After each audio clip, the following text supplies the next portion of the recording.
Show, the Nina Air Show. We're walking in excellence. This is the Nina Air Show, the Nina Air Show. We're walking in excellence.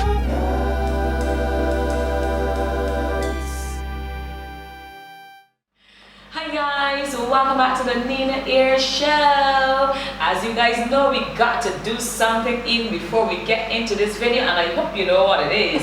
Come on now. Excellence.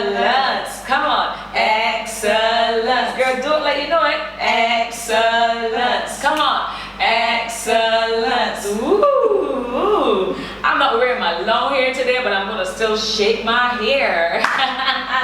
Shake what my mama gave me and not what I bought. Okay guys, so you know this face already, yes? You know her because you would have seen her in the series called The Sexual Purity Matters. If you have not seen her episode, go watch it. It was really good. Also, she was in another episode, in another segment, and that segment was worship, the love of worship. So if you have not seen the heart of worship, you've got to see the heart of worship. I encourage you to see those videos, and so here she is today.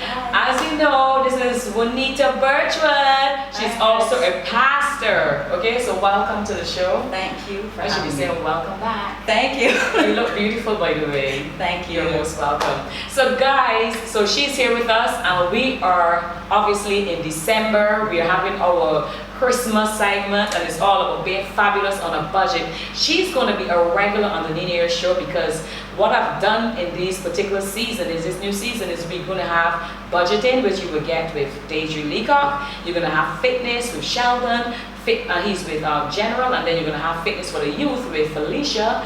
And then yes, we don't want it to be too, yeah. So we're going to have her, and she's going to tell us all about gluten-free products, gluten-free, from her business actually, which is JuanEats. So if you can tell us, if we can start with just tell us a bit about JuanEats, your business. Okay, so JuanEats is a gluten-free, grain-free bakery. It's something that I started off with because of an issue that I had with not being able to consume regular flour. So that's where it really was birthed from.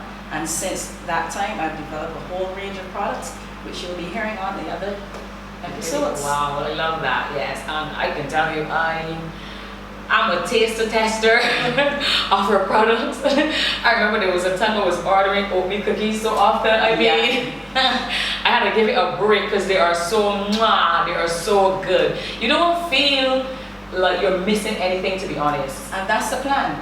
That's the aim. That's the agenda. Yeah. That you don't feel like you're missing the Absolutely. the regular flour. Yeah. Yes. I mean, I seriously couldn't tell, not because it's you or not because you're her. I literally couldn't tell. I remember telling you, oh my gosh, these are so good. And I love oatmeal cookies. And I'm not really like a pastry type cake type person, but I find like since I started with the gluten-free, well, you know my husband is, but I'm more savory. But since I started with the gluten-free, I found myself actually enjoying them a lot more. And I thought, well, that's quite interesting. Have I been fooling myself all these years? Because they're just so good. And then you also did pizza. We're going to get into the itemization of the things that she actually does, but today is just a general, because we want, since we're talking about fabulous on a budget, what we're really saying is that we know that COVID came, and it put a lot of people kind of like giving them this downer on, you know, how they're going to spend their finances and so on. But what we're really showing you is that you can still enjoy the holidays, still enjoy the Christmas, and have the best. Yeah. Yes? Yeah. So let's get started. Are you ready? Yeah, I am. Awesome. So just tell me, how did you get started? I think you mentioned how you got started with Specializing Gluten-Free, yes? So because of you had different ailments, I believe? Yes. With using regular flour, so then you decided it just like popped in your head, or? Okay, so let me go back a bit. Yeah. When I started, because I left my job and I decided to go on and do my own business. Yeah. At first I was doing regular cake, decorating cakes, making pastries and so on, like croissants and so on. But then I didn't know you Yes. could make croissants. You never told me. Yeah, that was a while back. Oh, so you don't make them anymore? That's the thing. I'm trying to work on that as well. You got to work. But that's a little difficult. No, there's nothing difficult with But not God. impossible. Exactly. It may be difficult, but it's Yes. not impossible with God. Hello. Yep. there's so many people who love croissants. I'm serious. Mm-hmm. That would be good to start. Guys, And you see how I am right with the food business? I spent like what? Yeah, so Yeah. I was doing all of that. Yeah. And then for some reason, I think it was back in 2016, I think, when I came to the ministry, Yeah. is where I was having some challenges eating the flour. For some reason, I was getting a lot of health issues and so on. And a lot of bloating and certain different things I was getting. So I then decided to kind of make a switch. Obviously, you're so accustomed eating the regular things as per usual. You know, your brain, you're thinking, how can I live without that? And that is where this was birthed. Yes. Oh, Of wow. trying to find a replacement that is just as good as what I guess as what I can eat before. But this is a So- really good replacement. So Yeah. I'm not glad that you had those ailments, but something got to happen Yeah, to yeah, make you yeah. go in a direction that's actually yours anyhow. Yes. Yeah, so what's the difference between gluten-free? This is a question that I have. Mhm. What's the difference between gluten-free versus blood type eating? Well, gluten-free versus blood type eating. Okay, for some people, based on their blood type, they don't have to go gluten-free. Right. It is basically based on how the flour is impacting your body personally. So I don't want people to just go and say, okay, if gluten-free is a new craze, because it's this new Right. craze that people are going to just go and buy gluten-free because they assume that it is healthier for their body. Yes. But you have to listen to your body because your body speaks to you. And then based on that, you determine if I'm having an issue with the same flour, Yes. whether I need to make a change with that. Mhm. And so to me, that is the difference between someone eating for their blood type as a gluten-free, or if they're just eating it in the sense of a fad. Right, absolutely. And I agree, because the reason I asked that question, and that question literally came to me today, Yeah. because I eat for my blood type, Yeah. but also what I've realized, there's some things that are for my blood type, but I still have I think they still affect me, and I think that's because of obviously abuse in the past of those Yes. things. So then there's some things that are gluten-free because I am gluten-free, and I find there's some things I eat that are gluten-free, and I still have, they're still gonna affect my body. Because the thing is, if I'm going on this, we're going on this road. Yes. There are certain flours that some people use in the sense that it may impact somebody who may have an A blood type that may not impact an O blood Oh my type. gosh. So even when you're looking for, like, when you go in the supermarket and you see certain boxes, marked gluten-free, you have to always check behind the ingredients Oh. section to see if there's a particular thing that's there Yes. that can cause some form of issue with your Yes. body. So that's why you have to be so careful about and do a lot of studying. Yes. Because a lot of people buy stuff and they don't know what they're buying. Guilty, I think we're all guilty of that. guilty. Yeah. Mhm. So you have to pay that attention. So you gotta know your body, Yeah. know your blood type. Yeah. I need to do research because every blood type has a specific, a list of things Yes. that you can get to Yes. consume. And then based on that, you make your judgment of what gluten-free product I choose and one that I leave. Yes, I know that now. My goodness, I know my body. I eat for my blood type, but the part that you mentioned, I was doing a lot of was the research, and that is what got me in trouble so often that I eventually said, no, something gotta give. Maybe I'm doing it all wrong, and I started looking at the products, the ingredients, and all Yes. of that. And like you said earlier, there are certain things. For example, like I cannot have split pea, and split pea is an ingredient obviously that some people would use. And it is good, but some people with their blood type, they can have it and it's perfect. Like me now, it's gluten-free, but I can't have split pea. And it's not everything that's good that has split pea, but I'm saying specifically an item that has that, I can't have, and it's gluten-free. Yeah. So I think it's really good that we touched on that. So what exactly does gluten-free and grain-free mean? Okay, so let me just give a definition about the whole concept of gluten-free. So I like to create imagery. And so when you're eating bread, regular flour bread, like a bun or something, there's this pull and this is elasticity that you get. That is what you refer to as gluten. That gives that pull, that nice feeling in your mouth when you bite into something. Yeah. Funny enough, though, when you find in most gluten-free products, you don't get that pull. No. But that's the thing. That's what makes people, I guess, a bit sick. Yes. So you're trying to find a replacement now for that. So in a sense, when you have gluten-free now, it is void of that particular elasticity, and then you have to add an additive in there, like xanthan gum or guar gum, and there are a whole range of other ones out there that you add to bring that elasticity into it. And then with the grain-free now, it is a gluten-free flour, which means it doesn't have gluten in it, but it is derived from a grain. So you'll get things like rice flour. Some people can't have grains, going back to the same blood type thing. Yes. So that would not be a good alternative for them. Millet is also a grain.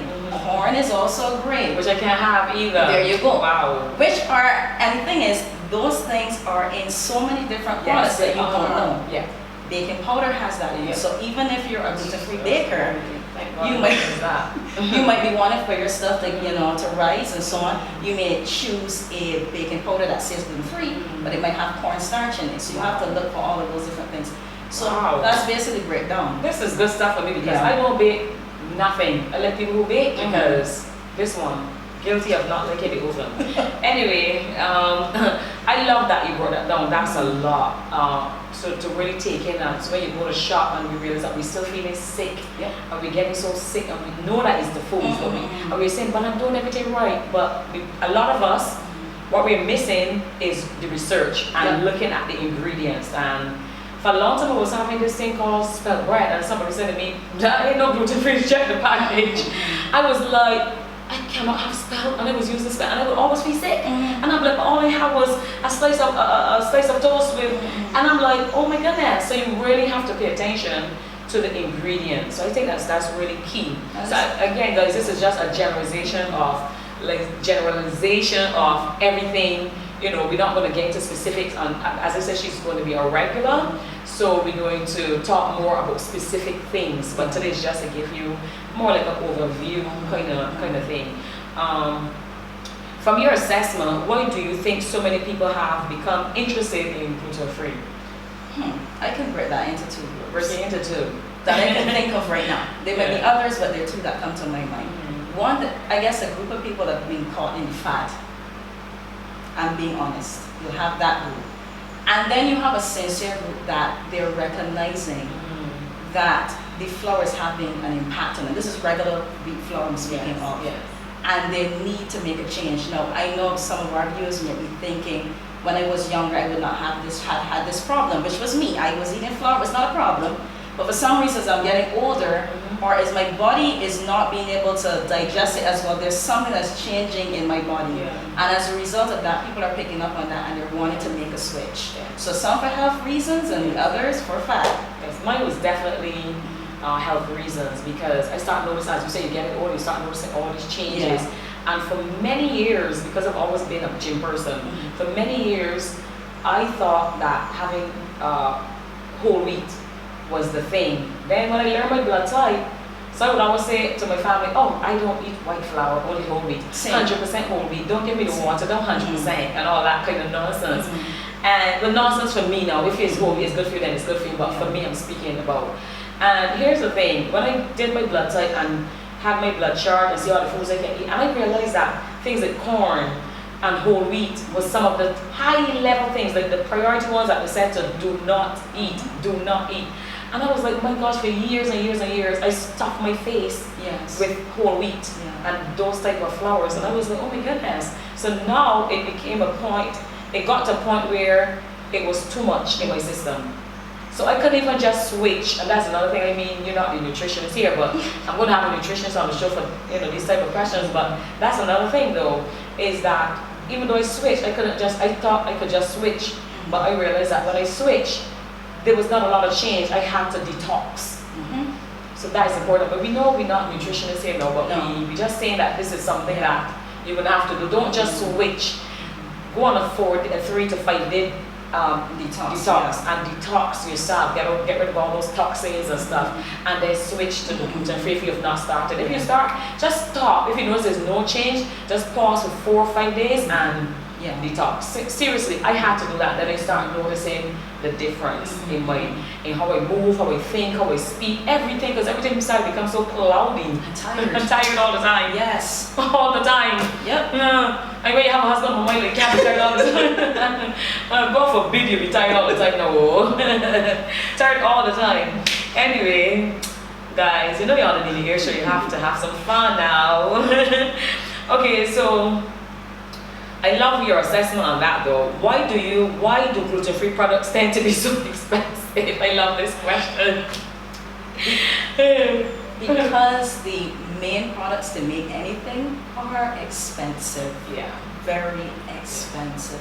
Yeah. That is the main reason. And yeah, very difficult to also get. So even for example, there's a particular product that you want, you might most likely have to get it from overseas. It might not be locally available. And then obviously you have to pay taxes and everything for it to come in. So that's one of the reasons as well too. I have a question just in case Max was saying that.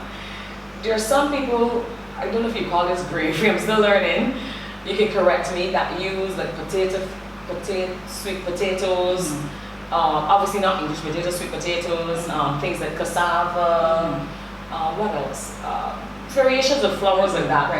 Breadfruit, yes. And I've tried some of those, just sweet potato, and they use like the actual sweet potato and make their own stuff. I've tried that.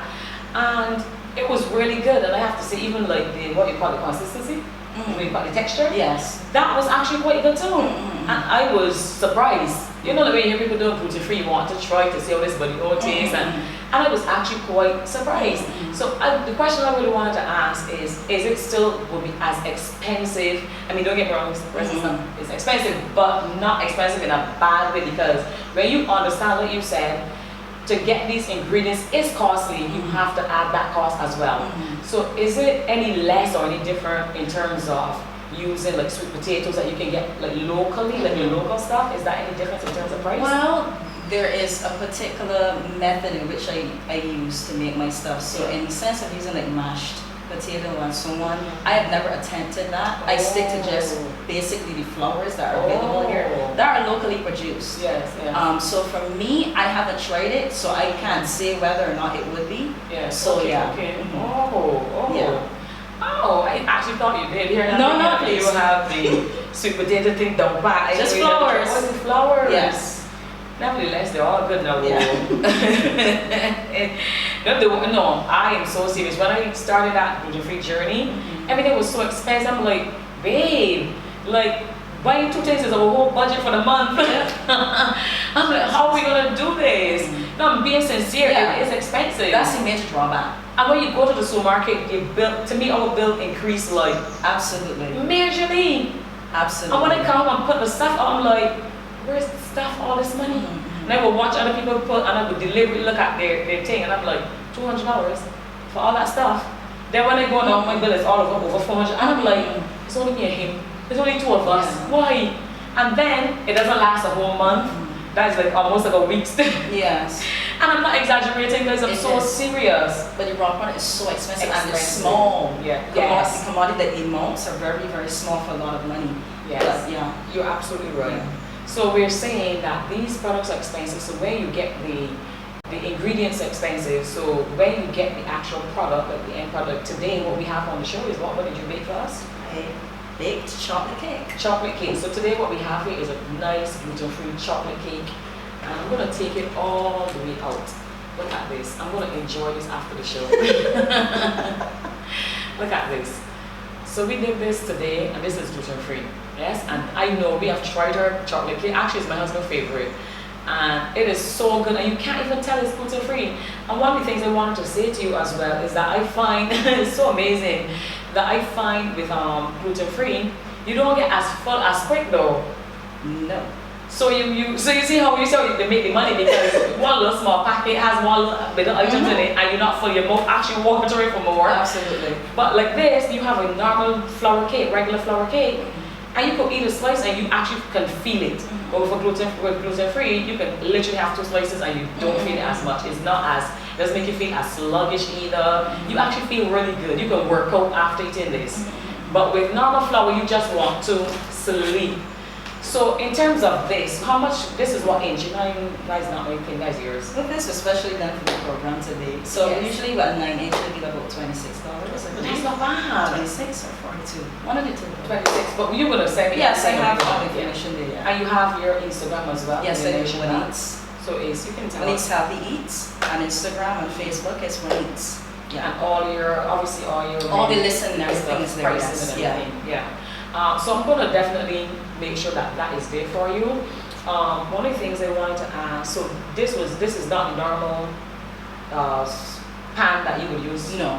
You would use a regular. Yes, a regular one without the hole, because this is just bunt. And usually people just Oh. want the regular cake where they can slice it and so on. So you've never sold any that? Not like this, no. I think this is quite interesting. I thought it was too, and I did it. Yes. When I saw it, I was like, oh, what kind? It adds visual interest. And I'm very. I always say to you guys, I'm very visual. When I see that, because I'm looking at that, I'm like already thinking, wow. No, I love that. That is something to think about, though. I mean, you Absolutely. just take a picture, put it up there. Yeah. Yes, guys. On the show, we coming up with ideas too. So you see, just like that. Okay, so let's go on. What are some of the challenges you come across while trying to produce your products? Definitely availability of the product. Consistency of the raw product. Because sometimes you buy a particular product and it works one way, but the next time, which you have no control over that. Right. And then you try it again and it doesn't work the same way. So it's availability, definitely the cost, because it then trickles down to the consumer, which you have no control over. Yeah, that's basically it to me that comes to mind right now of some of the challenges that I do get with it. And it is not the easiest thing to do either. And it takes a lot of trial and error to get the product to the place that you would want it to be. Yeah. Wow. So even as you were saying that, what's one of the top questions you get asked as a business owner that specializes in gluten-free products? What is the top question you get asked about it? Outside of price. Do you have a gluten-free bread? Wow. Everybody wants that though, I'm telling you. Absolutely. And I can understand why. Yeah. People miss the bread, and Yeah. especially in a culture like this, which we eat I'm a lot of bread. Eater. Me. Cakes are great, Yeah. cookies are fine. Yeah. But the day-to-day activities of lunch, even for the children, breakfast items, that is a challenge for most people, and they oftentimes find themselves reverting to the same bread that they shouldn't eat. So, in a sense, that is the number one hands-down question that I get. So I think that even when we come back, says that we're going to be breaking it up in different things. We're not going to talk, this is general, like I said. What we're going to do is share some gluten-free ideas that you can have. Another time we share some, so today is a gluten-free chocolate cake. Another time we talk about different product, but it's always going to be something that you can add that will be, because as you heard, this is not ridiculously expensive. I usually pay for a small, anyhow, I'm going to end with that part. Yes, this is very cost effective. Apart from what you do now, which other product is the most requested and inquired about? The same thing I just mentioned. Oh wow. I mean, consistently wherever I go. My Whether my. it's people messaging me privately on Facebook, coming up, directly and asking me, that is number one. So what's the most sold product that you have? Chocolate? But if I'm going based on seasonal, it'll be my gluten-free bread cake.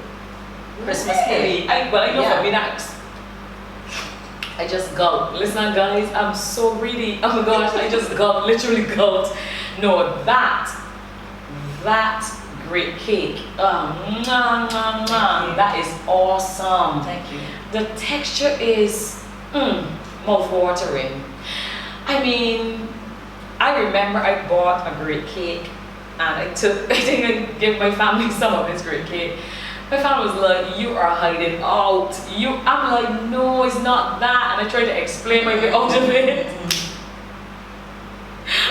I don't remember the entire scenario that took place, but all I know is I tried to no, seriously, this thing, even to give a person a slice, I'm not a selfish person, you know I'm not a selfish person, but my gosh. And especially that my favorite cake actually is great cake. Really? Yes, now you know. I did not know that. Yes, my favorite cake is great cake. Chocolate cake, guys, I don't have a sweet tooth like I told you guys. As I said, my husband got me with all this gluten-free stuff, but I would not crave any of this stuff, but great cake.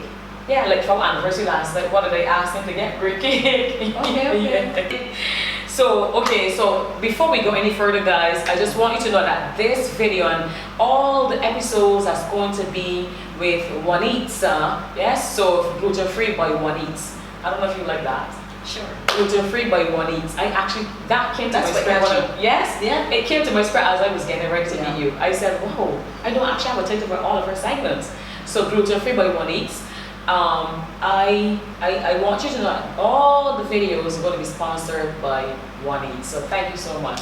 Thank you. You are most Welcome. welcome. I really appreciate that because I mean, I don't believe in putting any products on this Nina Air show because we're talking about excellence. Yeah. So I don't believe in putting any products that I do not stand by or do not represent or anything like that. So anything that's on this show, you can rest assured that is not for show and is not because of money, none of that. Simply because I believe and we believe is what? Magnificent. So final question. So for example, if I wanted to convert a flour-based recipe into a gluten-free one, can I just simply exchange the flour with equal amounts of a gluten-free substitute? No. Oh, wow. Because gluten-free is so different. And for me, I think for most people, even if they buy a packaged flour mix, they have to know that, especially when you look at the ingredients list, it's made with a combination of flours, gluten-free flours. And each one of those flours does something different from the other. One brings structure, one brings moisture and texture. So each of them have their place. And it's done in a ratio form. So even for me, even in this cake here, there's a certain amount of gluten-free flour for each particular type that I use, and they each do something different. So you create that combination, and then you have to obviously alter the recipe based on if it's gluten-free, because gluten-free is different than regular flour. It just doesn't work the same way. So there's some people that they will see a recipe that they really like, or they used to make a lot, and they'll just say, for example, get cassava flour and switch it out. But cassava flour is not going to do the same exact thing as regular flour because it's just totally different. If you've ever had a cassava and you had the texture, it's weird. You know what I mean? On its own. So clearly, when you're making a flour, like a flour-based product that you're trying to convert, you cannot do that. You have to find a ratio. And there's a lot of, I guess, information available online as well. So you just got to do your research. That keyword again, you see that word is up all the time. Research is key. So guys, there you have it. Even in closing, I think that, because as I said, we just generalize a lot of stuff. I think that one of the things that we have to pay attention to here, as you heard from her and you heard from myself, is that one, do your research, and two, if you're going to eat for your blood type, know that some things may still not work gluten-free or not. And thirdly, if you're now going to switch to gluten-free because you recognize with your body there's been major differences, and you know, because we know our bodies, that is because of the food and you need to switch, I encourage you sincerely to detox. 3 to 5 days detox. And there's so many variations of detox that you can just go online and get one. So I'm not going to even tell you of any. There's so many. And they all work anyhow. So it's not to say one, this, no. They all work. So detox and start fresh. You should not try to do something. And I remember we were on a flight actually. We were on a trip and it was this doctor that told us that. And I said, my gosh, that is the problem. I just wanted to switch. But he said, no, detox. And this was nothing to do with gluten-free. But he said, no, detox. And I said, my gosh, that is the problem right there. Because you're just going to put that gluten-free on that damaged stuff already. It really is what the Bible said, that you cannot add, what the scripture said, that you can't put new wine into old wine skin. You can't put new wine into old wine skin. Why? Because the old wine skin is so old, it would tear, it would rip. The textures of that old wine skin would not be able to handle the new wine. Because the new wine obviously would be more potent and everything. So it's the same thing. You can't add what is good for your body into something that is already damaged. Yes? So I think that that is a mouthful and a lot, because my mind is on that cake. So thank you guys so much for being here. Thank you so much for being here. You're welcome. Thanks for having me. You are most welcome. Guys, as you know, this is the Nina Air Show where we talk excellence. But before we go, you know we have to close with the Nina Air dance. That's what we always say on the show, and all you do aim for excellence. So right now, if she doesn't know the dance, she's aiming for excellence. I'll learn. You learn. I think that you did a great job actually. Thank you. You did a great job. So guys, as you know, this is the Nina Air Show. We do what? Excellence. Come on. Excellence. Come on. Excellence. Come on. Excellence. Yeah.